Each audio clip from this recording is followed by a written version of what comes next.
Welcome to this panel on measuring collective impact for equitable community development. The panel members here represent countries, the US and Brazil, where the legacy and continued practice of racial residential segregation have created and perpetuate massive racial inequality on almost all measures of well-being. Place and race are largely determinative of the amount of resources and opportunities available to communities and the people who live in them. Governments provide insufficient services. Governments, businesses, and the social sector underinvest, depriving residents of full access to prosperity. The experts here have all spent their careers advancing equitable economic development in Black and brown communities through analysis and research, with the goals of driving greater investments, repairing harms, ending discrimination, and advancing policies to create economic mobility and well-being. So I'll just share a bit of background on each of them, and then we'll jump into our conversation. So first we have Dr. Michael McAfee, President and CEO of PolicyLink, a US research and action institute that advances racial and economic equity through public policy. Lisa Rice, she's the formidable leader of the National Fair Housing Alliance, an incredible consortium of housing and civil rights advocacy groups that are dedicated to ending discrimination in housing and ensuring equitable opportunities for all people. We have Otis Raleigh, who has spent over 25 years as a leader in social impact investing with a particular focus on advancing housing affordability and economic and community development in cities. He has led organizations and managed large-scale initiatives in both for-profit and nonprofit sector, and in the public sector he has held cabinet roles with 5 different mayors in 3 large cities. And we also have Dr. Wesley Mateus, who is Brazilian, so a local representative.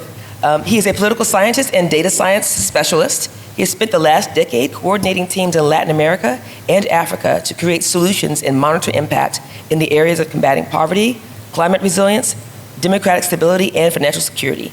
He serves as the Undersecretary of the Subsecretariat for Evaluation and Information Management in Niterói, if I pronounced that properly. That's right, okay, I'll get that. And he's a consultant to the World Bank in the area of governance. So we'll get started. So my first question for each of you to answer as serves you is, what led you to this field and your particular approach to advancing racial equity, and how is the use of data necessary to your work? Sure, yes, please. Thank you for the opportunity. I'm glad to be here today.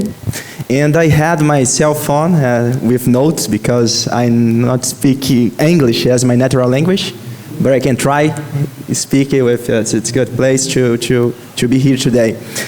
I enter in this field because I believe that high levels of social disparities should not be considered a natural part of the life cycle. Instead, they are societal issues that demand attention and action to create a more equitable world in this case. I think high levels of inequalities can disappear like insupportability space for the minds, for the people. It's very damage for our mind, live with inequalities around us. When you walk in the streets in Rio de Janeiro, for example, and you see a lot of people sleep in the streets, so it's very complicated for your mind, for your balance, and I put it's like a reason to engage in this field. The second point, it's the inequality promote like instability in political terms also. It's very complicated, and in the context with high levels of inequalities, it's possible see the increase of the hate about the inequality in the material and immaterial terms, in this perspective of distribution of resources in this case. And the third point, it's the inequality produce like a social vulnerability, and groups that are damaged by the inequality can see your future in that low perspective, can I say it? It's like, oh, it's impossible to see in a good way my future, and I live around the consequences of this inequality. And the fourth point that I put inside my list that put myself in this field is, there are like an unethical behavior around the acceptance of the inequality. I put a question to reflecting here today. If we are equally human, why are we socioeconomically unequal? This is a point to think about. Therefore, there is a constant level of inequality that disrupts the peaceful function of society, and it's necessary understand where it's possible find this inequality, who is damaged by this inequality, and we need to produce data to understand this fluxes, this cycle of inequality around the society.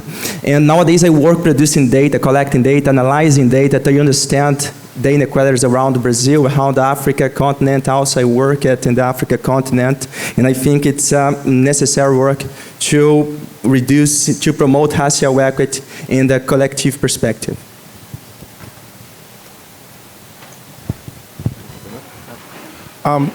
So first of all, thanks for the opportunity to be here, and particularly the opportunity to be on this panel with such esteemed experts. I'm going to tell you, for me, I come to this work from very personal perspective, right? So I'm going to hit you a little bit with both the personal and the professional. So from a very personal perspective, I grew up in a town in the United States called Jersey City, New Jersey. And a long time ago, there were these cool things called encyclopedias. Right, and there was a World Book Encyclopedia that had Jersey City was in there, and it said it was actually one of the most diverse places in the United States, right, per capita. And it was true. I grew up around everyone, right? I currently live in Baltimore, Maryland, where it's pretty much kind of black and white, small Hispanic population, Latino population, small Asian. But Jersey City had everybody and their mama and daddy, not to be sexist. But when I grew up there, one of the things I recognized, even though we were this close to the financial epicenter of the United States in terms of New York, with the other side of the Holland Tunnel, though we were this close to so many resources, the level of disparity that existed there, particularly around both the socioeconomic and racial disparity, that the black population there, and when I say black, I mean African, Afro-Caribbean, and black American, because as I said, very diverse, full spectrum, had just a very different reality in terms of what the haves and have-nots in that place, and it was bothersome. And I saw that even as a young person. My mom always says there was something a little off with me, and what she meant by this is you were always like, well, but why? You know, this doesn't make sense, but why? And so I say that really helped to lead me into this kind of push in and around equity before it became popular. Then I was thinking of it more about this is just fairness. Now we talk about equity and justice, all of which are relevant and accurate ways of describing it. But part of the things that's exciting about this panel, though, is because you have, whether it's research and data experts, public policy experts, housing, incomparable expertise on the term. Because of my training was in city planning. And I went to MIT and got my degree in city planning with a concentration in housing, community, economic development. Because I wanted to figure out, I always was thinking in terms of systems and how do we fix these systems in a way that's to our advantage. Also because a very racist professor told me I couldn't go to MIT and he thought it was not a good place for me. And so that was then, of course, the only place I wanted to go. But I say that to say, so I think in terms of those systems and how do we capture what many people think of as soft or not relevant factors and data points to show that they are relevant and that they can and should be part of the decision making and part of how we measure whether something is successful or not. And so I've tried to bring those thoughts, those ideas, whether it's in the philanthropic side, whether it's through on the government side of the word, and most recently to some of the banking, philanthropic investing work that I will talk a little bit more about a little later. But for me, it was both personal and professional in terms of what kind of brought me to this work. So Lynette, I want to parrot my co-panelists and thank you so much for inviting me to come to be a part of this really engaging conversation and very important conversation. I was drawn to the civil rights field at a very early age. When I was 5 years old, I found a postcard from my mom, in her drawer saying that it was a note to my dad telling him where she was going to be in Demopolis, Alabama. She was attending the funeral of her first cousin, who was a youth organizer for Dr. Martin Luther King, and he had been assassinated. And so I just kept asking her questions. Why was he killed? Who killed him? Why was he murdered? And that really piqued my interest. I thought, this is not right. He was murdered for trying to register people to vote. And at 5 years old, I guess I took on the mantle from him. It maybe passed to me. And then when I was 15 years old, I got an internship at a very small civil rights organization in Ohio, the Toledo Fair Housing Center. And they were doing really groundbreaking work based around enforcement. And that became an aha moment for me, because what we did at that organization was we engaged in undercover investigations to ferret out discrimination in lending, insurance, housing, different areas. And then we would take that data that we gleaned from that investigative work, go into court, and literally change policies, change systems and structures. And at the age of 15, that to me seemed so powerful. And so the work that we do in terms of data and the role that data plays, it is extremely important. And one of the things that I've come to realize over the course of my career is that there is a lot of different types of data. And the types of data that we choose to pay attention to, that we choose to gauge, that we choose to measure, determines so many people's outcomes in life. And I'll just give you one example. As you all know, I work in the housing and lending space. In that space, we use different types of technologies, credit scoring systems, underwriting systems, risk-based pricing systems. All of those systems are built on data, and the data upon which those systems are built come from come from what are called credit repository agencies in the United States of America. And those credit repository agencies only capture data from a small sector of our marketplace. So they capture data from what are called mainstream financial services providers. They don't capture data from non-traditional service providers like CDFIs, for example. And so what that means is that credit scores have a very disproportionate impact on people of color in the United States. Black people have credit scores that are on average 150 points lower than white people on average in the United States. And what that means is that if you're black and you go to apply for a loan or to access credit, to get mortgage credit or business credit, you are going to be disproportionately denied for that credit. Not because you're not credit worthy, not because you can't sustain the obligation, not because you would not be successful, but just simply because of this one data point that locks you out of a whole slew of opportunities. So part of our work is using non-traditional data and more representative data to expand and widen the aperture of access to opportunity to people who have been left out.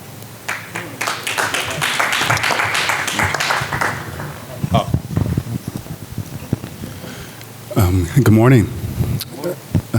I come to data in many ways with similar stories.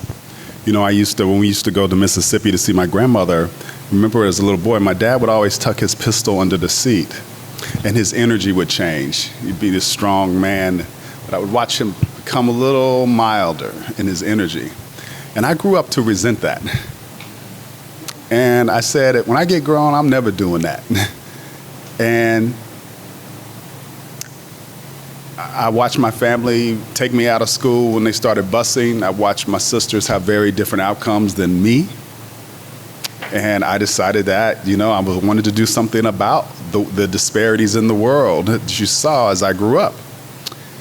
And I always thought data would be a way to just make people see. And obviously, if they saw, they would do something about it.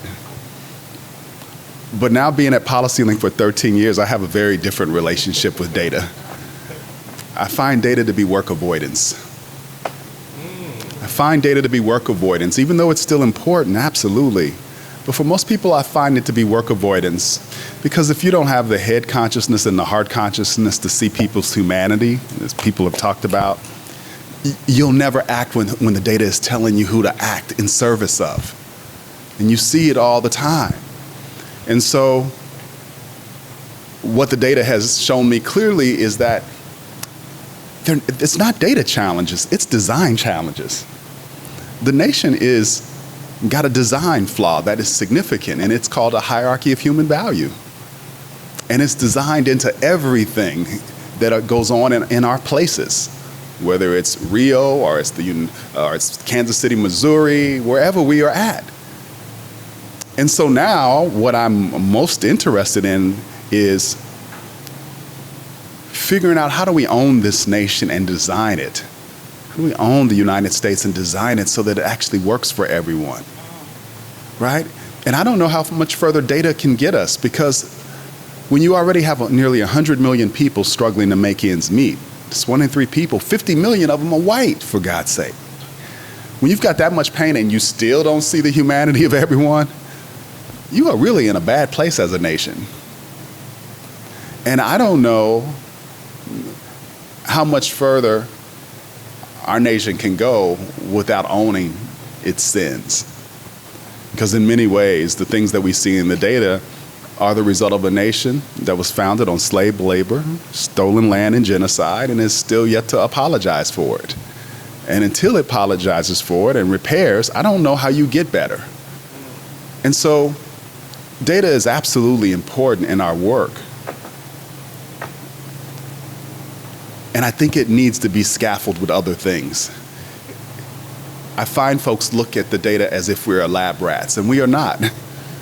We are souls that deserve to thrive, deserve to exist equally in places, and that's what I want to come through in the data. So I think that's the work of our generation, quite frankly.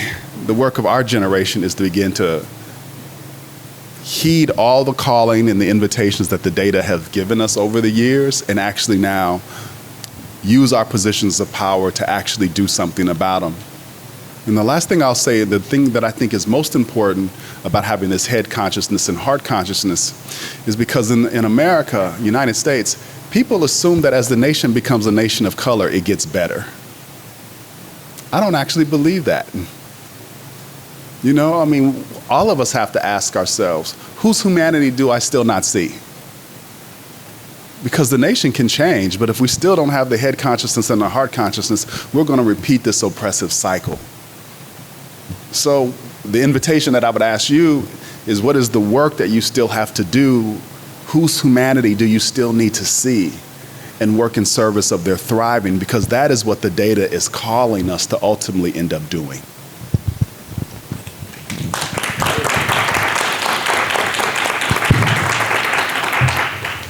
Now I have to reframe my next several questions.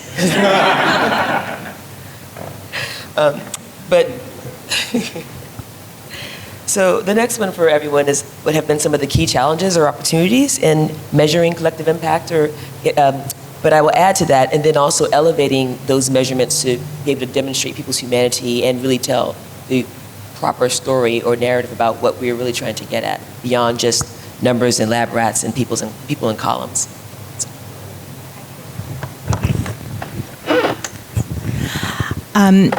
That's a really intriguing question, Lynette. And I want to tell a story, if I can, building off of what Michael has just said. In the late 1990s in Ohio, we started to see a dramatic increase in the number of foreclosures in Black communities.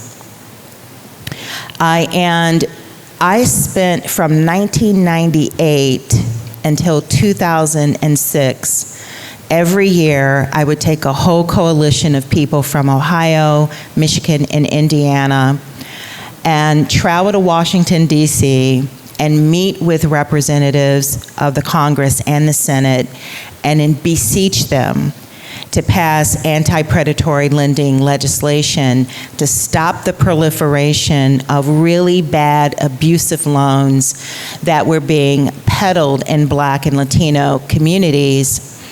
And that wasn't working.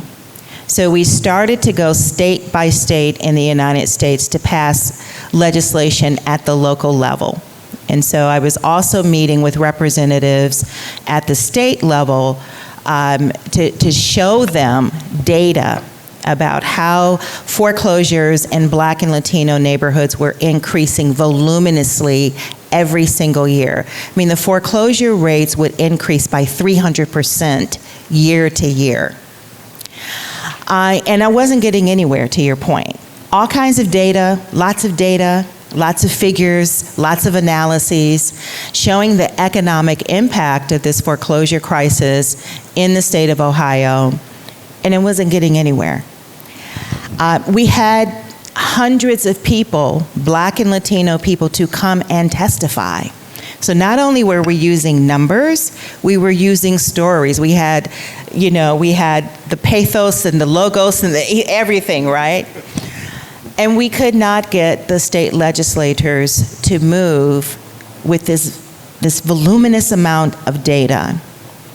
And then one of our Republican state legislators, her name was Joy Pageant, her best friend, who was white, got duped into getting a subprime loan, and she lost her entire property. She lived on an estate, a farm, and Joy Pageant's, Representative Pageant's friend lost everything that she had. And Joy Pageant said, I'm going to make sure anti-predatory lending legislation gets passed in the state of Ohio. And she did that. We passed it. The thing about it is, head and heart,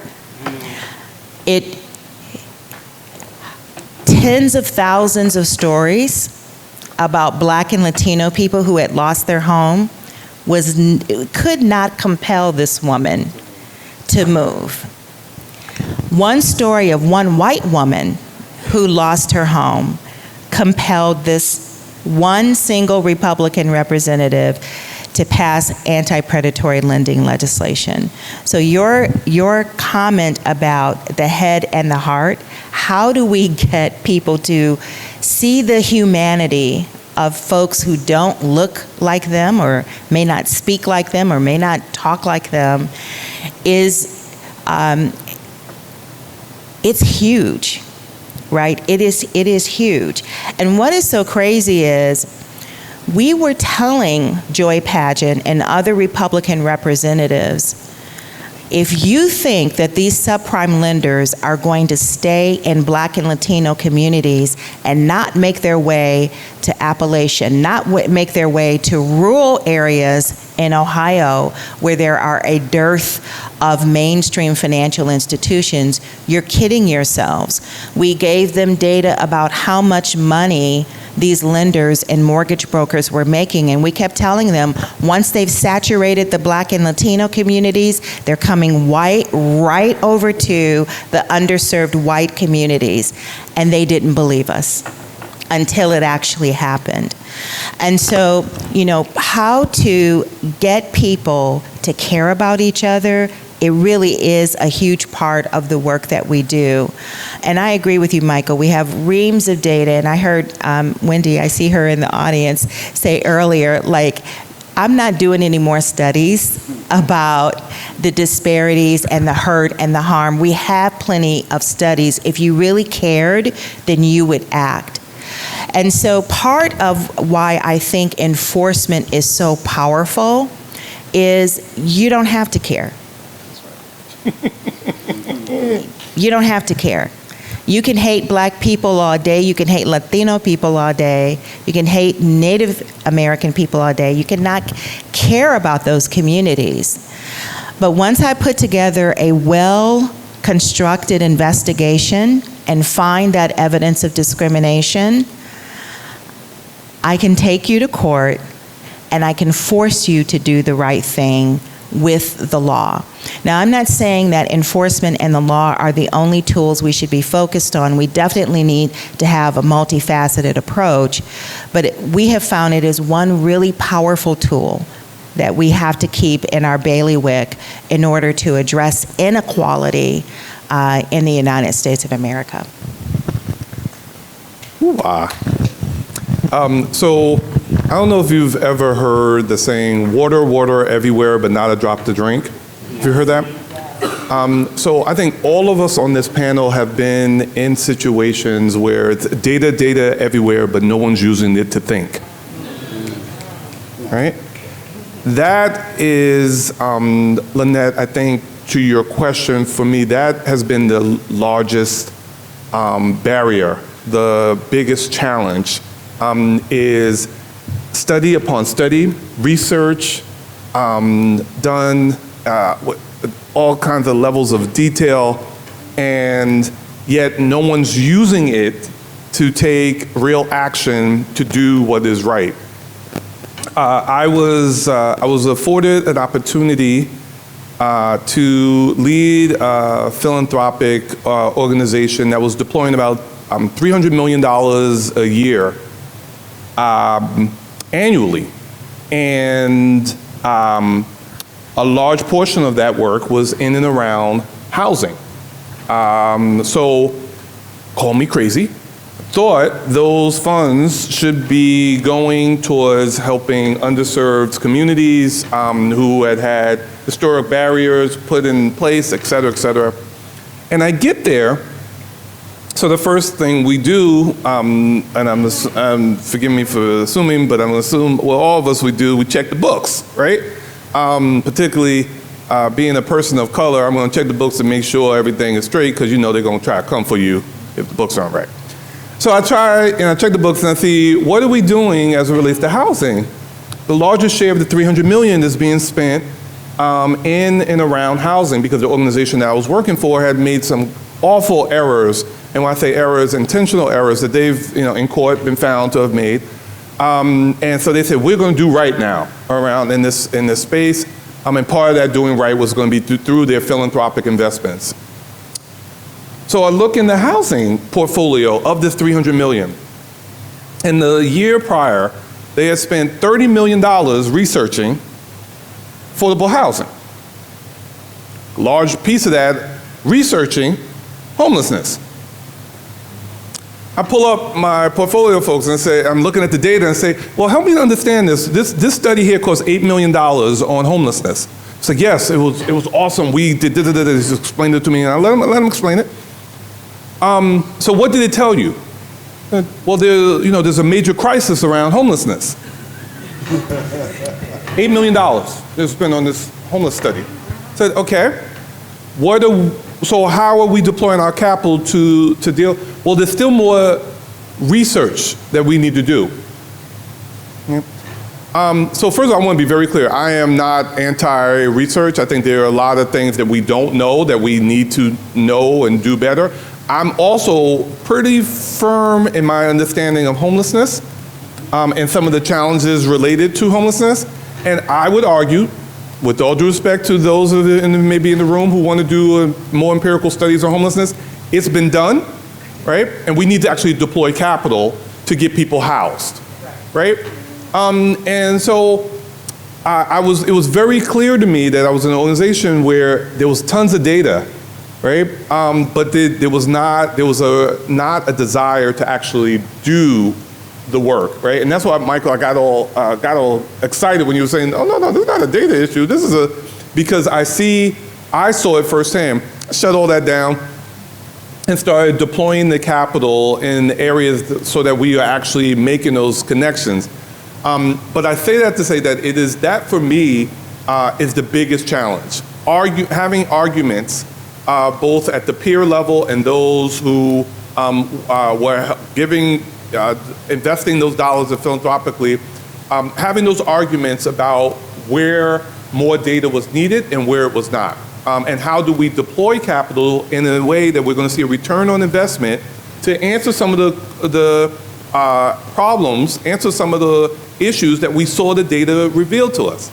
And that's a fundamental, not just at the organization now. I see that particularly in the United States, in the philanthropic community, private foundations, family foundations, corporate foundations, they want to do another study. We need more information before we deploy the capital, and it is a perverse reinvestment in their friends, right?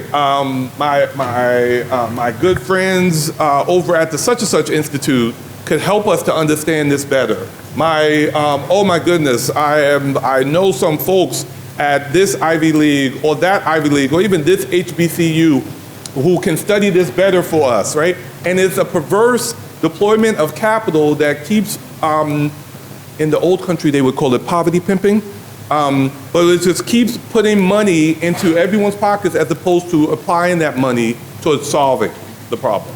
And that's, for me, has been what I keep seeing over and over and over again, and it's frustrating as hell. We had good examples on the panel about the challenges, I think. And I enumerate 6 challenges in this case about this process involving data use to reduce social inequalities. I think the first problem in Brazil, especially in Africa continent and the other countries, is collecting the data. Because, okay, there are a lot of places with a lot of data, but there are places with data on the paper, without data.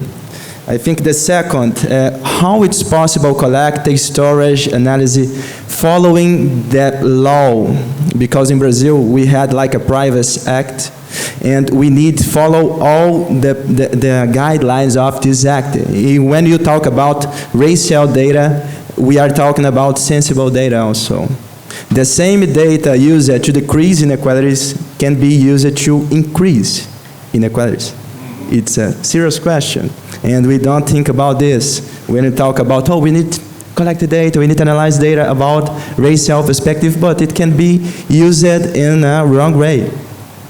And the third point that I put in my list is necessary to generate comparable data among organizations, among enterprises, among countries, because the racial question in the United States is very different. When you compare with Brazil, we've compared with Mozambique, Malawi, South Africa, and we need to understand, okay, this methodology used in the United States, based in self-declaration, in hetero-identification, based in artificial intelligence hetero-identification, is the same way that we use to classify people? No, it's different. Why we use this to compare countries? When we use different ways, it's not comparable. It's necessary to think about, use the space like it to produce like this methodologies that we can share with others to produce comparable data in this case. It's necessary to generate comparable categories. What is the black people in Brazil? What is the black people in the United States, in Mexico, in other countries? The 5 aspect that I highlight in my list is necessary to develop, is a challenge, develop index to monitor the quality of the data. Because, okay, we collect the data, we analyze, we visualize this data, but it's a good data. It's reliable data or not. We training artificial intelligence models with a bad data in this case. It's a problem. And the point that I put in here is how it's possible to supervise the artificial intelligence algorithms. It's possible to think about in governance, considering this diversity that you talk about in your speaking. We need to think about it. Thank you. All right. Well, in the interest of time, I'm going to condense the next one. Yes. Yeah. So you can answer either part of these questions, and then we'll do a quick Q&A if folks have questions. Either quickly share about a project or initiative where measurement or use of racial equity indicators was very impactful or helpful, Is there an emerging trend or innovation that you believe will significantly influence how we measure data? You kind of alluded to that, AI, so pick one of those. You know, I think one of the emerging trends that I think is powerful is when you couple a discipline for moving from talk to action, and you hold an indicator as the locus of organizing. See, to me, one of the reasons why it's hard to measure collective impact efforts is because nobody really owns an indicator. They rarely even own strategies. But if you are really focused on the nature and logic of why an indicator is trending in the right or wrong direction, and you're crafting strategy from that, that is a powerful discipline to hold. And what we are finding is that when communities are organizing around a data point, and then they are committed to moving that data point, 5 points, 10 points over a couple of years, you see big leaps and bounds happening. So what I would invite us to think about is, what are the types of disciplined ways of practicing, of moving from talk to action we're holding? Do we have a magnificent obsession of an indicator as something that's going to drive our leadership behaviors, our institutional behaviors, our funding behaviors, ultimately how we get organized? See, because I don't think you can really organize if everyone's not holding that indicator. So something to think about. Are you organizing people around an indicator versus calling a meeting with 100 folks and when you only needed 5 of them actually to move something? That's that lack of discipline that's in our system that we have to get out, which is to organize around the thing that really matters, moving an indicator so you can fundamentally confirm that you've changed someone's life.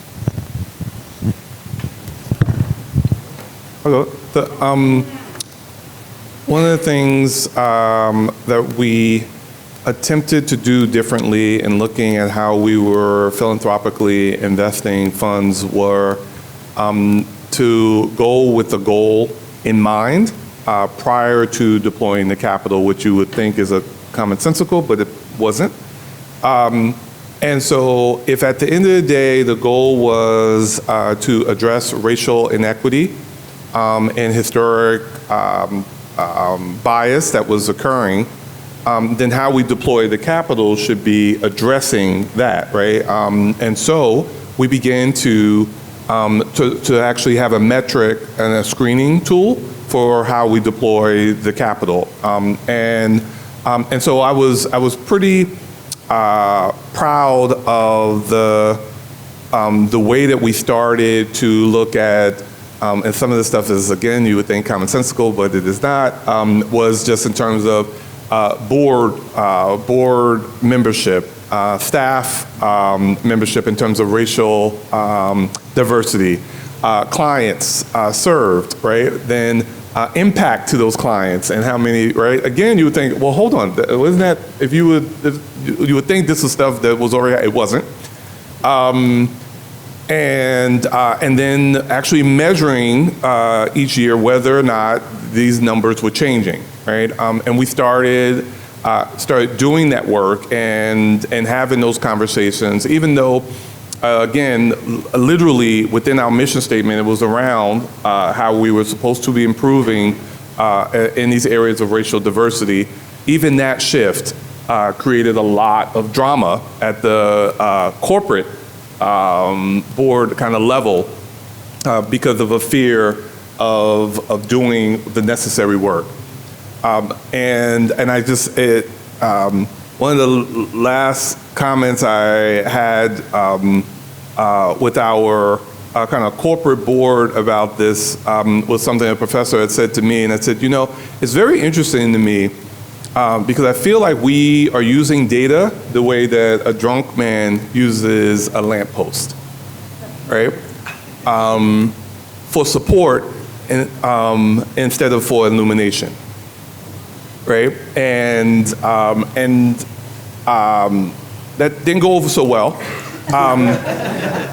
but it was accurate, and it's just, you know, so I think. But I was very proud of kind of changing the methodology by which we made determinations in terms of where data, where the funds were being deployed, and actually now having data that was matching where the dollars were going.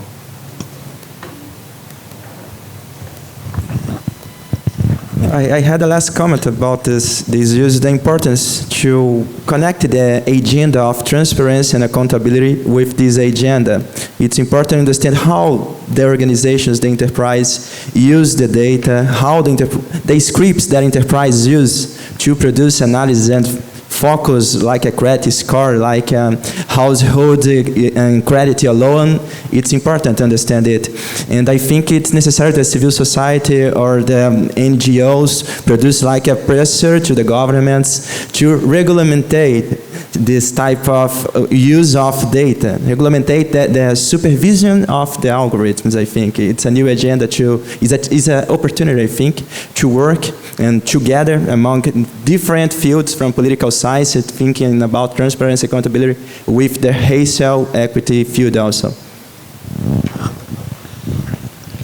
So one of the ways that we have used data to bring about transformative outcomes and change systems is in our attempt to address in the United States, the historically low black homeownership rate. So you heard me talk previously about the Great Recession and the Great Foreclosure Crisis, which was a globally macroeconomic event. In the United States, however, that crisis hit the black community at the tail end of 2004. So it hit the black community in 2004, it hit the Latino community in 2005. So since 2004, the black homeownership rate started to decline. It almost hit 50%, not quite, and then it just started this precipitous decline until it hit about 40%. So the black homeownership rate dropped by almost 10 percentage points. What that meant was the white and black homeownership gap, that gap became a chasm. It was growing to the point where the black-white homeownership gap had increased so much, it was back where it was in 1890. In 1890. And so we started putting in place a bevy of strategies and actions to reverse that declining trend. We had to change a major policy. We had to change a couple of laws and do some other things. In particular, when the COVID pandemic hit, we made sure that the way that investments were designed, that they would be, those investments and relief would go directly to consumers. So we established something called the Homeowners Assistance Fund. It's the first time in the United States that the federal government gave direct payments to consumers to help them pay their mortgages. We established other things as well in the various COVID relief packages that were passed by Congress to respond to the pandemic. And as a result, the black homeownership rate started increasing in 2019, the end of 2019. From 2019 through the last quarter of 2024, the black homeownership rate has increased by almost 14%. We're now at about 45%. So it went from about 40% to about 45%. So we've been able to show that using a bevy of research and data, putting in place the right policies, the right laws, and the right investments can bring about systemic and structural change to the betterment of these underserved communities. And the last thing I'll say is changing the policy prescription for investments with the COVID relief packages, changing the way that we made investments was really groundbreaking. And it created this dynamic shift, because after the Great Recession, we made tremendous investments, but we invested in Wall Street companies. We literally, and I kid you not, gave Wall Street companies trillions of dollars through something called the Troubled Asset Relief Program, TARP. If you look at the contracts, they're 3 pages. 3 pages. Very little guardrails around how that money needed to be used. And what that meant was companies like AIG, when they got their billions of dollars in TARP money from the federal government, what did they do with it? They paid their executives huge bonuses in the aftermath of a great recession and a foreclosure crisis. So we told Congress this time around, we're not giving Wall Street any money. We're not doing that. We're not giving them any money. We're going to give money to people who are struggling, and that was a significant game changer.